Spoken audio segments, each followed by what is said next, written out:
Kerry, Hey. I've been looking forward to this. Oh, so have I. Thank you for having me. Absolute pleasure. Tell me, who is Kerry Riches? Oh, well, first and foremost, a mum, a wife, a daughter. Family is my world, but I love life. Nothing will hold me back. You can feel that, you see that in your eyes. Can you? 100%. Love that. I live with MS. I live with MS. I let it live with me, if you know what I'm saying. It doesn't define me. It doesn't get me down. I let MS live with me, I guess, is the best way to put it. That fascinates me because everything about you is super positive. Yeah. You love life. And yet there are people that, dare I say, have awful news, trauma. And MS just comes at you without warning, right? Yeah. And yet it feels like you never dwelt on it. Was there a moment where you went through that journey and then you're like, oh my God, life's not the same anymore? You're looking over your shoulder. Or did you just go, I've got to embrace this and I've got to... Is that what you did? Literally. So I had my son Thomas in April. Started tripping over my own feet. Couldn't feel my hands, couldn't feel my feet. So you knew something wasn't right. Oh, 100%. You didn't know what. 100%. Lost my vision in my left eye. My balance was awful. I felt like I was constantly on a boat. I could be sitting down like this, but I'd feel like I was rocking. Is this over days, weeks, months, or is this quite quick? Yeah, quite quick. I'd say over a couple of weeks, it just got worse and worse and worse.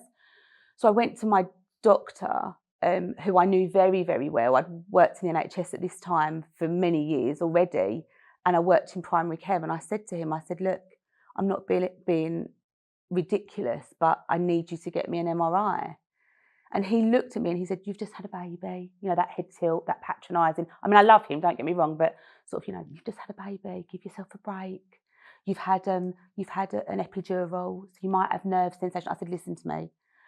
I've worked in patient experience for years. It's what I do. It's my bread and butter. I instill in people know their own bodies better than anyone else. I'm telling you something's not right. You had that experience. There must be people that don't have that and leave thinking, oh, I'm being dramatic, I'm overreacting. 100%. And you've got to push. You do know your body better than anyone else. And I said to him, I need an MRI. And I thought it was, and I sat there in front of him and I never forget, I was like, oh, you hear stories like this. You know, mum's just had a baby and then she dies within a couple of weeks. I was like, oh, I really think you're being quite melodramatic about it. And I was like, well, let's hope I am, because frankly, I'm not leaving here without an MRI. So he did, he let me have an MRI. I do think he literally realised I wasn't going to leave without a referral. And he'd be right, I wasn't. So I went for my MRI. I thought it was a brain tumour, 100%. I was going to ask you if you had an inclination of what it might be. Oh, I thought I was going to die. But no inclination of MS? No. Did you know anything about MS before? Because a big part of what you do now is raising awareness and campaigning. But at that point, with all the experience you had as well, that wasn't where you were thinking it was going. Definitely not. And it was when I got the call on the afternoon of my MRI that my doctor phoned me and said, can I see you? And I was like, yeah. He's like, can you come after surgery? I was like, no, I want to come now.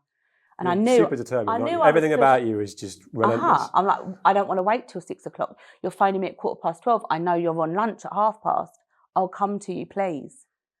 We'd worked together for many years. I used to QOF. It's called QOF, Quality and Outcomes Framework for primary care. I knew that I could maybe pull some strings. I mean, there's got to be some perks for working in the NHS, right? Absolutely. So I said, look, can I come now? I've got my mum and Thomas in the car and that. So we went in, we all come together and I thought, I'm not stupid here. Like, he wants to see me for a reason. So I'm coming with someone. So my mum sat next to me. Thomas is next to her. At this point, he's 6 months in a car seat. He's crying. He wants to feed. He don't know what's going on. My mum started getting upset and I'm just like, what's going on? And then because did you allow yourself to worry at that point? Because obviously it could have been really bad news. Definitely. It could have been, cool. Definitely worried. But because again, I want everything yesterday, I'm looking at his screen. And I said, is that what they think I've got? And he was like, yeah, it's looking like that. So my mum's going, what? I went, I think I've got MS, mum. And she really started crying. And I knew one lady with MS.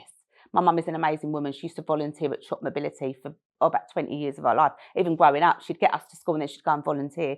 And she used to help a lady with a bit of cleaning called Pat. And she had MS. She was well into her 70s, probably early 80s. And she hadn't had a scrap of treatment at all. And I just remember thinking, so my mum's reflecting on how that was affecting her. And I just went, oh, that's all right then. And he went, sorry? Like the doctor said, do you know what that means? I was like, yeah, it's got a name now. Like, I'm all right about that. And he sort of said, look, I'm going to refer you to a neurologist. I've got a guy that's the top guy at the Royal London. it means that you have to go to Whitechapel for your appointments. And I thought, I'd go the other side of the world for my appointments if I'm seeing the top dog. Do you know what I mean? I'd go anywhere. So I did. I went to the Royal London. I got an MS nurse.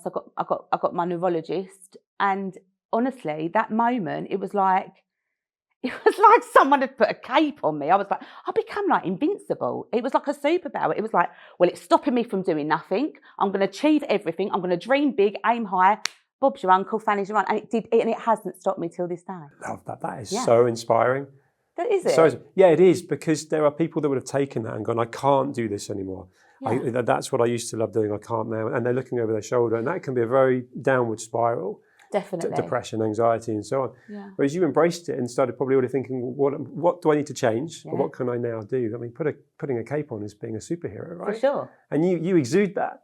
You literally, and it sounds massive really positive energy. And it sounds really big-headed, but I just think you need to always in life blow your own trumpet the loudest, because no one's going to do it for you. That is true. You mentioned your mum was with you when you went to Yeah. This positive mindset, is that something that was instilled into you? Is that something you've developed? Because that also got you into that mindset when you had ultimately bad news. Yeah. You didn't see it as bad news. No. You just saw it as, where did you get that mindset from? I think definitely it is from my mum and dad. They don't believe in manifesting and all that stuff. They think it's a load of mumbo jumbo and what will be, will be. But what they do, because I manifest all the time and I tell them to, I do affirmations morning and night. Like, they think I'm crazy. But the mindset comes from, they've always said to me to look on the bright side of life. I mean, really. And never worry, because the mind is really powerful. You always worry it to be worse than what it is. And any outcome, until today, my nan who lives in Edmonton, she always just said, you always worry it to be worse than what it is. The mind is so powerful, and it takes you to a place where, and mine did, it took me to a place where I thought I was going to be dead tomorrow. So you just need to, I do lots of breathing and stuff, and I just needed to sort of just reconnect and think, look, we don't know what we don't know. So let's just go with what we do know. And then once it got this name, I knew there was a treatment, and I was like, and I still believe I'm going to be the first person they ever cure. I mean, it might not happen, but I live in hope. Talk to me about that, because right now it's uncurable. What's being done to develop a cure, and how far away do you think that really is? So I work really closely with the MS Society, and I went to their annual event very, very recently, and they are doing incredible work only up the road from me in the Cambridge Trust. And I'd like to think we'd have a cure in 5 years. It could be nearer to 8 or 10, but 100% it will happen in my lifetime. 100%. That's good to know. Oh, 100%. I mean, I've had MS now for 16 years, and the treatment that I've been on, going through the stages, it's unrecognizable. I used to take like big pills that used to make me feel very, very poorly. And then I used to inject daily, inject weekly. Now I go into the Royal London every 6 months and be hooked up to an intravenous drip for 4 hours, and I'm done for another 6 months. Wow, that's massive progress. Massive. Huge I was in a wheelchair for 3 years when I first got diagnosed. I was in a mess. Because mobility is huge. I mean, you got yourself here today in a car with hand controls. I did. But you seem to embrace anything new. Yeah. You seem to embrace a challenge. That's also a mindset thing. And let's take Big Brother as an example. Yeah. That's brave. Yeah. I was thinking about that before I spoke to you today. That I think that sort of happiness, positive energy is one thing that you just exude, which I've said. But being brave and without being fearless, just like take it on. That was a really brave thing to do with Big Brother. Where did that come from?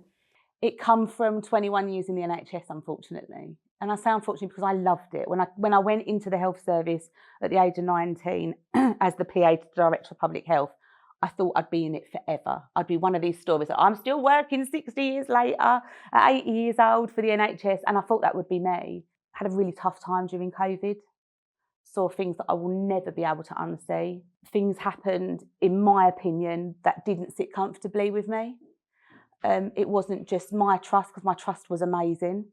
It was what was being sort of drip-fed down from NHS England and other powers that be. But when you're on the floor, when you're on the shop floor and you're holding the hands of people that are taking their last breath, and they're not with their loved ones, that they've not spent a night away from it, maybe 70 years, that's not okay. No, isolated, lonely. Yeah, definitely. And then I was given a very grown-up job, and it was around repatriation of patient property. And I will be really honest with you, we had 386 missing objects of people that had sadly passed away we had no idea who they belonged to. Wow. No idea. Because you removed rings before they become too poorly. We would have wallets, we'd have phones, there'd be money, there'd be all necklaces, even just photos in wallets. And that was my job, to piece them bits back together and speak to all of the next of kins and find out who needs to go with what. And it was the worst time. I was working from sort of 7 a.m. to 11 at night. The family, I've got my friends moving into new houses, like decorating their rooms, watching like box sets on Netflix. And me and my husband, we work in the NHS. We'd never been so busy. And polar opposite. Some people were just redefining themselves, having a reset, going for long walks, and you were just still haven't watched Bridgerton. But everyone seemed to watch Bridgerton, didn't they? I can't imagine you sitting still and watching it. You're so full of energy. But I get it. You were not in that place. You were immersed in something really emotional. So tough, really dealing with funeral directors, speaking to the family, and a lot of the times, like, and for me as well, we were asked to do things, in my opinion, and I don't work in the NHS anymore, that I wasn't comfortable doing. We was asked to have the vaccine. I just didn't know how it was going to. I didn't know how it was going to work with my treatment. And no one can tell you that either. No one could tell me. And also, what I did find out, no one had had the treatment that had been on my medication. But we were told if we didn't have that vaccine, we wouldn't have jobs. And I was the breadwinner. I earned the most money. So me and my husband, we had to both, and he's on a good wage, don't get me wrong, but you've got a mortgage to pay, you've got a family to support. And then you're being told you've got to have this vaccine because you cannot work in a care setting if you don't.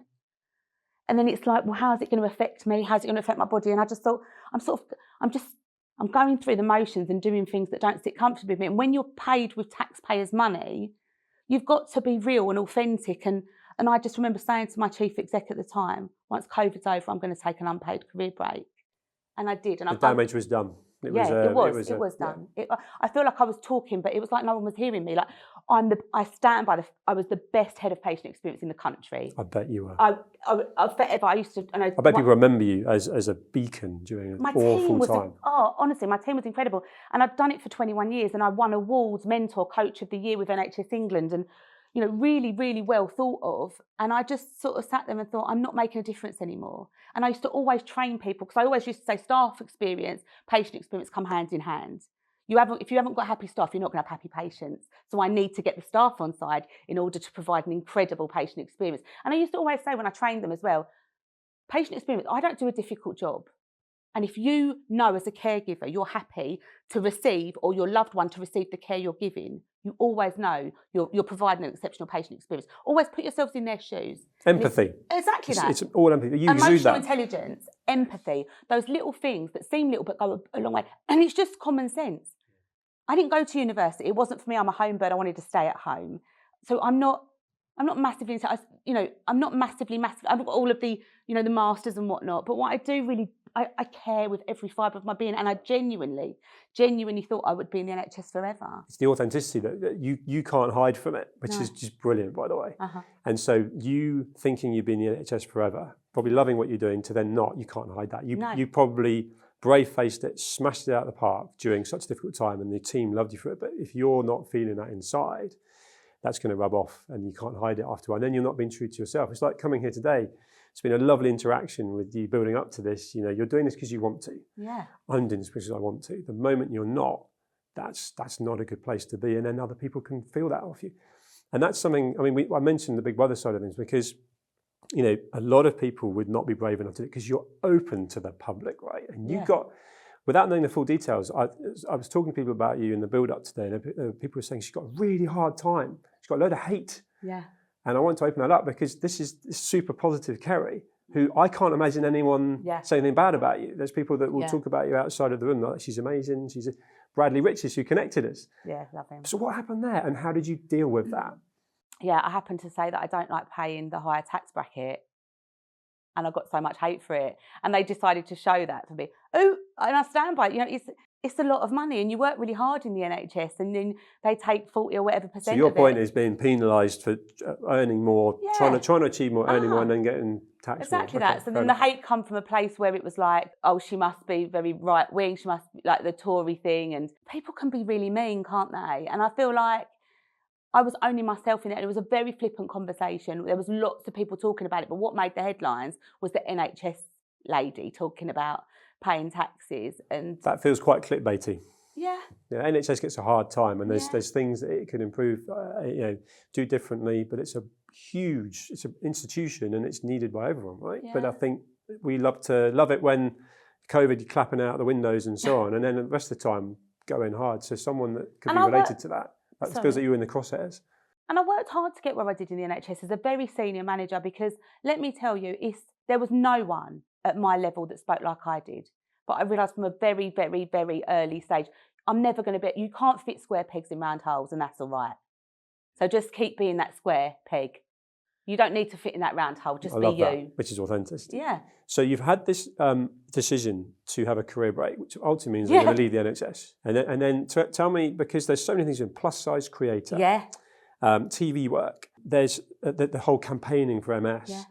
Where did you sort of piece it all together as to kind of almost a chat with Kerry, yourself, as, okay, what am I going to do now? Yeah. Because you hadn't thought about that prior, but it feels like you don't sit around for long. No. I'm not one of these people as well. I would never have gone off sick and looked for a new job, but I was taking a year's career break to find something else. I wasn't going back to the NHS. I was 40 in May, and that cliche, life begins at 40. I was like, yeah, do you know what? I'm going to do something here. My son is 16. I've been married for sort of 20 years, and I just it really felt like a now or never. We were coming out of COVID, but I felt like I'd seen it through till the end, and I wasn't leaving anyone high and dry with regards to work. And I just thought, yeah, I'm going to go and do some reflective writing.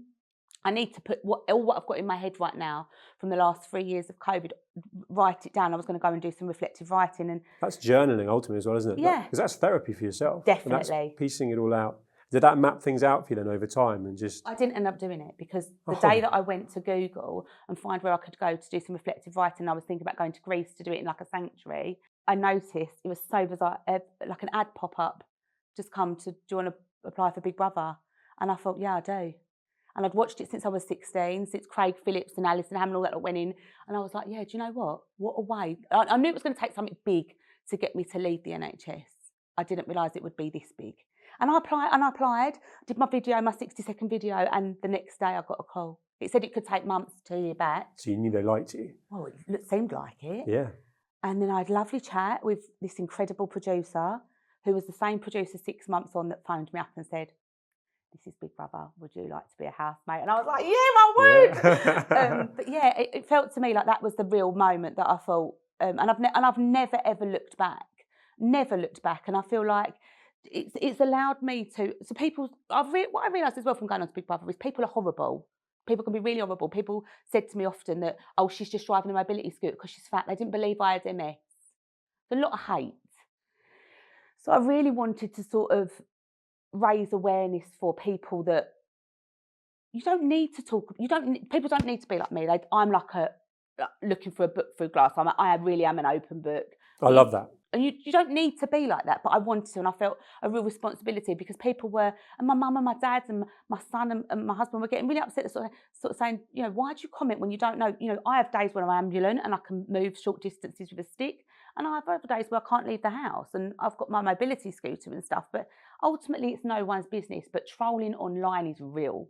But this is the thing about being brave. You put yourself out there. Yeah. Big Brother is just wide open, but you do it all the time on your socials. Yeah. I love that. Yeah. You think about it from my point of view, well, I've not actually met you before today, yeah. but I have, in context of being able to see what you put out, which is raw. And this is sort of the question I've got really, is the fact that you don't seem to be worried about getting people to say exactly what they think, and you deal with the hate. How do you, because if you relate that to my teenage daughters growing up, they're afraid to put stuff out on social media because of being bullied at school. For sure. Builds a culture that could be really quite unhealthy in adult life, career decision making, because I'm not going to do that because I'll get judged. I'm terrified of that. You seem to just bulldoze through that. What advice would you give to people that are watching this going, I love Kerry. She's just not intimidated by life and by other people's opinions, and I am. How do you help them with that? First of all, I think you need to like yourself, know you're a good person, surround yourself by good people. My family, like I said at the top of the show, they are my world. And then I can tell that as well, big time. Good. Yeah, because that's your nucleus, that's your epicenter, isn't it? So actually, when you with MS and so on, anything you experience with Big Brother, you've got a safe place. Yeah, You've definitely. My brother's my best friend. We are a really close family. We growing up, like my husband used to laugh and sort of say we really are like the Waltons, like the Brady Bunch. Like Tom boy, we really are like we do everything together. We holiday together. We'd live together if we could. Now I love them to pieces, but yeah, I do. I feel like it's love yourself, know yourself, feel confident in your skin, surround yourself by good people, and actually don't read it. Don't read it. I read very little. I'm very selective. I read the good stuff. Yeah. And the not good stuff, I delete. I pretend it's not there, and I'm like, oh, you're sad. They're keyboard warriors, and it says more about them than it does to you because a lot of it is born from a jealous place. Yeah, unhappy people that just want to sort of trigger something. It is a little bit, and I do. And that plus size creation thing is a massive thing to me. I like to look nice. I like to wear nice clothes, and my aim was to be the first plus size disabled creator for yours clothing. I was going to ask you the trigger, but so because that was the key thing. Like MS came at you through just blindsided. Yeah. But I wondered if there was an element of actually I can't see anyone like me from a plus size creative point of view, so I'm going to do that.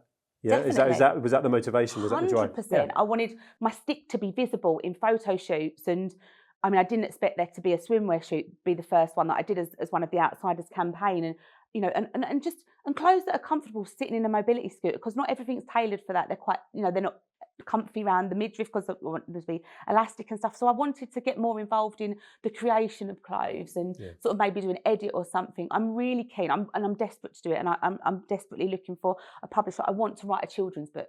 That's my aim, and it's because sort of growing up, kids would say to my son, "Why does your mum drive that thing? Like, what's the matter with her?"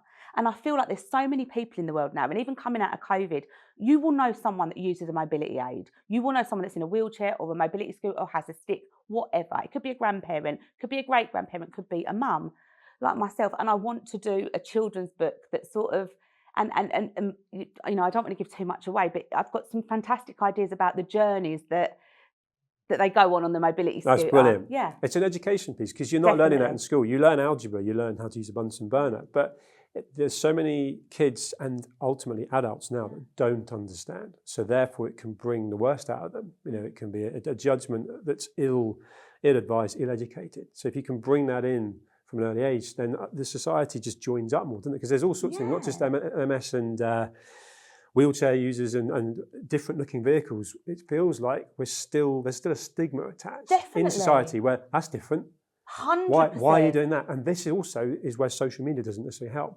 On that, flipping the narrative, you use it as a force for good. You put positive, so your energy, your messages, the children's book you'll write, which you'll then put out on socials, that, because it gets a bad rep, right? Doom scrolling and watching all sorts in comparison. Everything you put out is encouraging. I do try. Positive. I really do try. No, you do. You're doing it right now. I really, really do try because it's so easy to become. It's easy to become sad. Yeah. And feel like you're the only one. But it's a conscious effort to not, right? That's what I feel like. You just like, I'm not having that. There's a little voice fighting the voices in your head, right? I'm guilty of that. Watering the weeds. No, stop that. Water the flowers, let them grow, and it's a mindset thing. You mentioned the children's book. Yeah. What have you not done that you'd love to do? Because Big Brother was just, again, a blindside. You were about to do something and you see it. You're probably quite spontaneous. But is there something, going back to manifesting, that you love to do that would fit in with all of this as well, where like a real shining star campaign, something you'd love to do? Yeah, I mean, my ultimate goal is to be a loose woman. That is my thing. I'd love to be on Loose Women. You'd be fab at that. I think so too, right? Yeah, chatty, opinionated, not always going to say stuff that's PC. Oh, you couldn't call me splinters. I rarely sit on the fence. I 100% will go one way or the other. And I feel that, that's just normal. You have to have an opinion about something. You've got to genuinely feel something. Everyone that's a bit wishy-washy, not for me. So that would be a thing for me. I'd love to be a loose lady. And I'd also love that the book is a real dream. Because it's that education piece, isn't it? We teach maths, we teach English, we do not teach empathy, emotional intelligence, and just kindness. I don't think we teach it, or if we are teaching it in school, I'm not sure it's going as well as it could. Well, it terrifies me because AI and the use of AI. So I still use, say, ChatGPT and go, please, can you help me with this? Thank you. The kids growing up are just going, what's this, what's that? And then in life, they're saying, I want a tea, I want a drink. I'm going to go now. None of this kind of like, excuse me, please don't. And that's all part of empathy. That's all part of, I need to be polite. I want to make sure I don't offend you and so on. That's being removed massively. Of course, computer it is. games and so on. That scares me. It's because I think we come from a place where we used to have to actually talk to people. Exactly. And that when you say thank you, you get away with doing so much now. You Yeah. pay a check-in, you don't go into the bank and then say hi to the cashier and so on. And on the way, you're going, everything's been made easy. You can get everything delivered to your door and you can just do stuff through tech, right? We just become so expecting of everything. We become entitled, don't we? Yeah. And I feel like that, sort of by talking to people and growing up in a world where if you say thank you, you see how the shopkeeper's face looks. Or if someone opens you a door and you go, oh, thanks for that, you say, oh, that's all right. I don't know, it comes from a place now where, because, you don't, and I don't think that shutdown, that lockdown period necessarily helped because there was a lot of not going out. A lot of people haven't come back from that. You hear about it a lot. I hear about it in my social network, in my wider community of people that have just not come back. We used to be entertaining and doing stuff all the time. My wife and I, we'd have people over. We haven't really done it since. No. It's really, and I can't work out why. And I'm still out and I'm sociable and doing things in business and so on. But just when I get home, we don't think, and our friends aren't either. That's a massive cultural change in the last few years. So even in the NHS when we was coming out, because I was a big part of sort of the recovery plan meetings, even from the moment that the time we said it was stopped, we were looking at sort of a 5 to 10 year recovery plan. So I think we've got a little bit further to go yet to sort of almost recondition our brains to sort of forget almost that period of time ever happened. Yes. And hopefully we will. One of the things that just you kind of radiate is being present. Right now, I have your full attention, and ditto.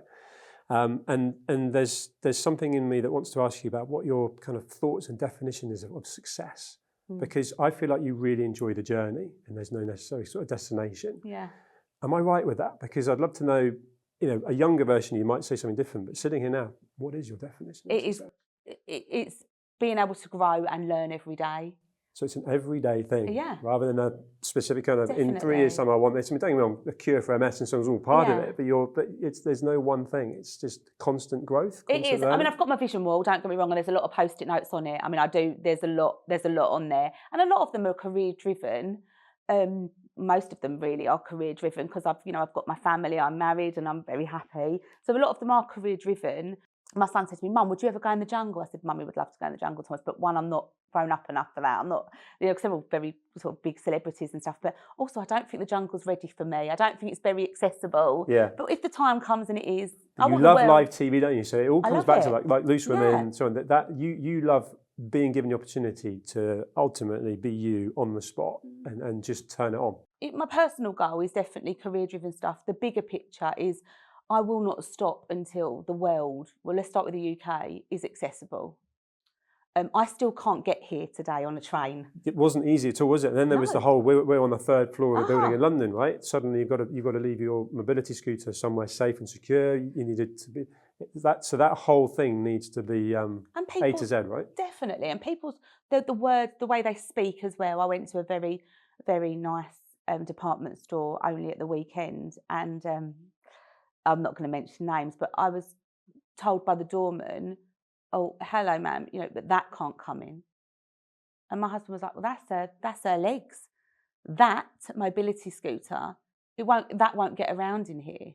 Well, why not? We are in 2024. Yeah. Maybe we need to be doing a little bit more. Steps can be made into And you're not alone, right? No, I'm not alone at all. But ultimately you're in the minority, so my point being that they're not making allowances for the whole inclusion, right? Absolutely. With every fibre of my being, I'm all about inclusion. No one should be left out. And I'm very much, inclusivity is not about being invited to the party, it's being asked to dance. I love that. Do you know what I mean? That's your whole, you need to absolutely, oh gosh. Is it getting better? Because in my world of investing into Jack and being part of a community where I might be hearing and seeing more because I'm in that, but it feels like that's been talked about a lot more. Corporates are trying to help in the workplace. Yeah. But in your world of living it as a lived experience, are you seeing that improving, getting better, but still needs more, or is there a long way to go? I think there's a long way to go. I do. I think it's real baby steps. I went and have been so lucky to work with the new Labour government and went to their conference up in Liverpool. Again, I had to drive up there. I can't get from Essex to Liverpool. Not all of the train stations are accessible. There was it was in 2020 they were going to do a sort of same level platform access. That still hasn't happened on all of our train stations. You know, there's still that, please mind the gap. There's still that massive hole. You know, that's the stuff that we need to work on. The world needs to be more accessible. I feel like we're getting. I thought maybe our actions are a bit better, but I still think we're really, and the way we speak probably is a bit better. But still, the world seems very inaccessible. Don't get me started on air travel. My scooter is constantly being broke. You feel like a real... They're just not looking up. So it's just been thrown in. They lose it. Every time I go on an aeroplane, I never know if I'm going to have my legs when I get to the other end. And if someone said to you, you're going to board this flight today, but actually there's a chance that your legs could get broke, we may chop them off during your flight, so when you land, you've not got any legs. You wouldn't take that risk, would you? But every time I go on an aircraft and I put my scooter in the hold, I never know if I'm going to get it back. So I'm never, until I touch down on the tarmac, I don't know if I'm going to be able to walk, i.e. my legs, use my scooter, or if they're even going to be there. It's a big thing. Yeah, that's huge. Massive. Yeah, and that's massive anxiety for someone that doesn't think like that. However long the flight is, that's what you're probably constantly worrying about, thinking about. How's this going to be? And if you've got could be a job or hopefully like a nice holiday, am I going to be able to enjoy it because it's going to stop me? That's not right. I've had some terrible holidays. I get left on the flight because people with special assistance have to wait until the end. I've wet myself on a flight before because even the cabin crew and the pilot have left, but because I had 5 special assistance planes to disembark, I was just left. My husband and my son get told, go and get the baggage, she'll see you there. I just got left on the plane. The toilets are locked. I didn't even have my stick because they tend to not, the stick never fits above my head. They put it somewhere else. So you feel very disabled in that moment. I'm really open and honest about talking about my bowel movements and wetting myself. And that's probably one of the reasons why the MS Society asked me to be the spokesperson for MS Awareness Week in April. It was #unfiltered. But you're saying it from a real point of view, right? That's real lived experience. Yeah, because MS, it's real, and people... It's being vulnerable. It's been really vulnerable, and people talk about MS and talk about how it affects their vision and their mobility, the way they speak, the way they think, tiredness. But people don't talk about how you have zero warning that you need to go and find a toilet. It just happens. I've worn padded underwear since the age of 24 when I was diagnosed because it's not sexy. It's not something that people want to talk about, but I feel like I should and I want to because actually, why should we not? Do you know what makes me sad is you are one of the most positive people I've ever met. Oh. And you just keep going. Nothing would stop you. You could put any number of obstacles in front of you. You'll smash them, you'll blast them. But there must be so many people that have had a experience similar to what you just said, a flight that they didn't like, and they won't go on holiday again. Yeah. They're missing out. They won't go to the department store again because I didn't like the way I got treated. And actually, it's just not worth it. And it's not embarrassing, but it's awkward. It's not worth it. And how many people are living a really lonely life with MS that just don't even, they could get around, but they don't want to because they've had such a bad experience. And I feel like you are championing that, and people need to hear it. It's a key part of why we were wanting to talk, right? Just to understand your story and to be able to inspire others, and you're doing that in spades.